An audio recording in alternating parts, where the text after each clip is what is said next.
রুদ্রভাতা রান্নাঘরে আজকে দেখানো হবে সোয়াবিনের মুইঠা। তার জন্য এখানে 100 গ্রাম সোয়াবিনকে আমি সিদ্ধ করে ভালো করে জল নিংড়ে আর এরকম ভাবে পেস্ট করে নিয়েছি।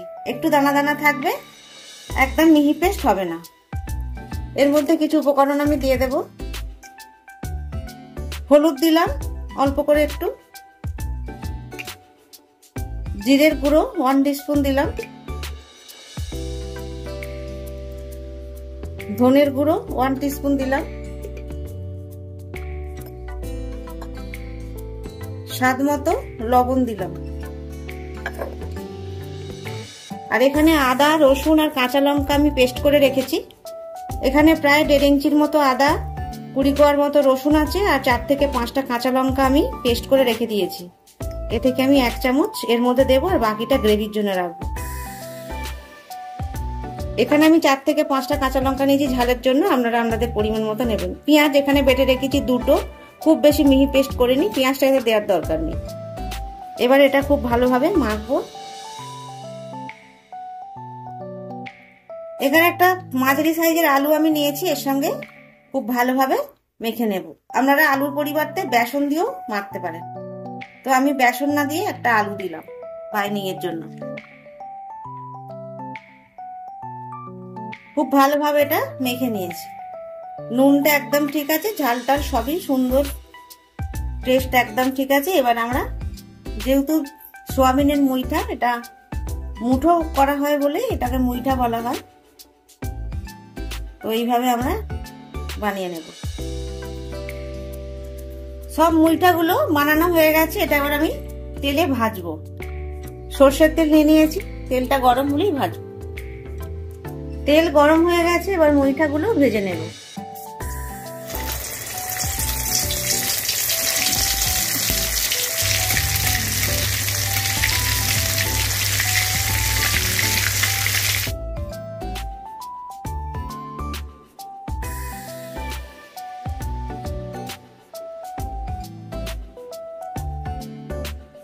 মুইঠাগুলো এইভাবে ভেজে নেব।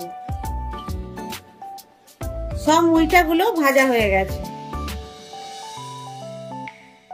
এই ভাজা তেলের মধ্যে রান্নাটা করে নেব। আমি একটা তেজপাতা আর একটু দারচিনি টুকরো করে দিলাম আর একটু জিরে ফোড়ন দিলাম। একটু লবণ এর মধ্যে দিয়ে দিচ্ছি, কারণ পেঁয়াজটা দেওয়ার পর একটু ছেটকাতে পারে।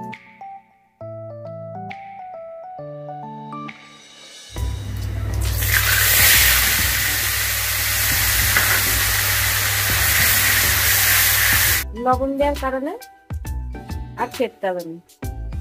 এবার পেঁয়াজটা আমি খুব ভালোভাবে কষিয়ে নেব। পেঁয়াজটা কিছুক্ষণ ভেজে নিয়ে এবার এখানে যে আমি আদা, রসুন, কাঁচা লঙ্কা বাটাটা দিয়ে দেব।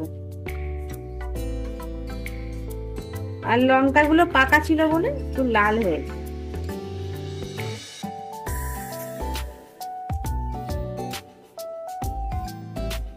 খুব ভালোভাবে এটা কষিয়ে নেব। এবার দিয়ে দেবো এখানে টমেটোর পেস্ট। এখানে 2খানা টমেটো, খুব বেশি বড় নয়, এই মাঝারি সাইজে 2টো টমেটো আমি পেস্ট করে নিয়েছি। এটাও খুব ভালোভাবে কষিয়ে নেব। কষতে কষতে এবার আমি কিছু গুঁড়ো মশলা দিয়ে দেবো।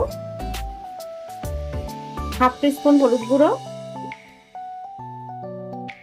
জিরের গুঁড়ো 1 টিস্পুন, ধনের গুঁড়ো 1 টিস্পুন।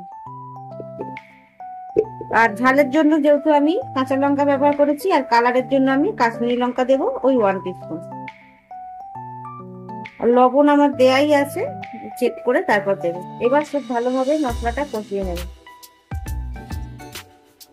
মশলাটা খুব ভালোভাবে কষানো হয়ে গেল, এবার এর মধ্যে জল দিয়ে দেবো।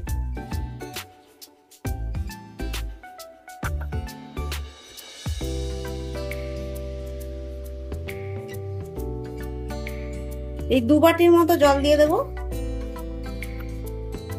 খুব ভালোভাবে এবারে ফুটতে দেব। তারপর মুইঠাগুলো দেব। খুব ভালোভাবে ফুটছে, এবার এর মধ্যে গরম মশলাটা দিয়ে দেবো। কারণ মুইঠা দেওয়ার পর খুব একটা ভালো করে নাড়া যাবে না, কারণ মুইঠাগুলো নরম তো ভেঙে যেতে পারে। গ্রেভিটা একদম তৈরি করে নিতে হবে।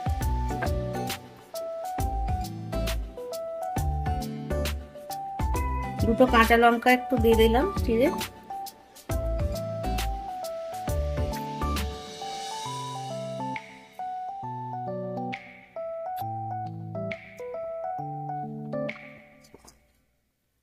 এবার মোচাগুলো তুলে দেবো।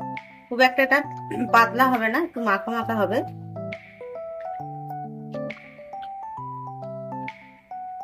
আপনারা এর মধ্যে আবারও বলছি বেসন দিয়ে করতে পারেন, আর আলু দিয়ে করলেও যদি বাইন্ডিংটা মনে হয় একটু কম লাগছে আলু দেওয়ার পরও, তখন আপনারা অল্প একটু বেসন অ্যাড করতে পারেন।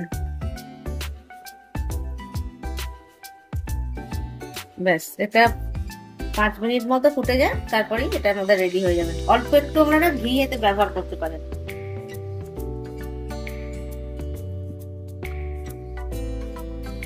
তৈরি হয়ে গেল সোয়াবিনের মুইঠা। এই রেসিপি যদি আপনাদের ভালো লাগে অবশ্যই বানিয়ে খাবেন। কেমন হয়েছে কমেন্টস করে জানাবেন, লাইক করবেন, অবশেষে বলি আমার এই চ্যানেলটা সাবস্ক্রাইব করবেন।